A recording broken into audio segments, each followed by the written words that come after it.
New tonight, 8/11. While Atlanta continues to roll out its new blight tax, one community south of the city is demonstrating what redevelopment looks like. Tonight, senior investigator Rebecca Lindstrom shows us the results and the community winning praise for doing it right. Blight. Say the word and just about everybody knows what you mean.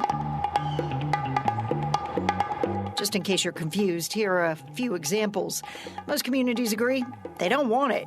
It's an eyesore that often attracts crime.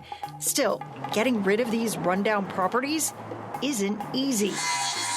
It used to be an abandoned lot, and now we've got actually work you can hear going on here. Macon Bib Mayor Lester Miller gave us a tour of 5 houses under construction in the southern part of the county. Now I look at the house that's behind me. Clearly, is this a sign of what used to be here? That's correct, probably worse. Why are you able to do the construction here, but the house behind me still remains blighted? There are different processes, like, some of this may come through a tax foreclosure. Maybe they haven't paid their taxes in a while. Some of it gets transferred to the Land Bank Authority. Some of them may be tied up in litigation. The vacant properties are on a list of about 5,200 identified 5 years ago. Since then, about half have been torn down or fixed up by the property's owner. Some are abandoned homes, others buildings like this long-forgotten grocery that is now green space. The tool pushing many of these projects is a blight tax. Every week we get our code enforcement officers, our attorneys in there, myself in there, and we pick up sections of the community. We drive down road by road, and we stop at each house and say, what about this one? Miller says it took his team about a year to get the rhythm. And after collecting more than $3 million in blight taxes, property owners are taking notice. And now, when we go into a neighborhood and we do 1 or 2 of these properties, you'll see 3 or 4 next door become more vibrant themselves. They start getting permits, reaching out to us instead of us reaching out to them. Because when his office reaches out, the clock starts ticking to bring the property into compliance. In Macon Bib, that blight tax can push a $380 tax bill to more than $5,000 on a $100,000 property.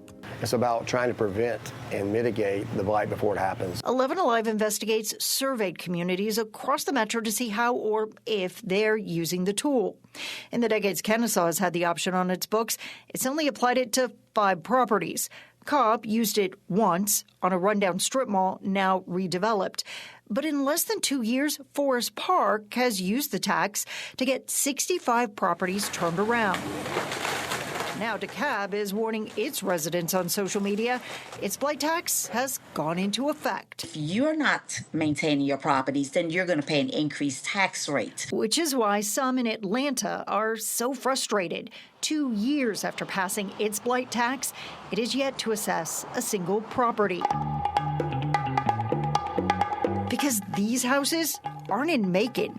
They are in Atlanta. But if you never get started, you're never getting started. In April, Atlanta did tap the city solicitor's office to head the program. But 2 months later, when the city council passed a resolution asking it to tax a long-stalled high-rise project, a spokesperson said they still weren't ready to start the clock. Miller says he'd rather properties get fixed up without the government involved.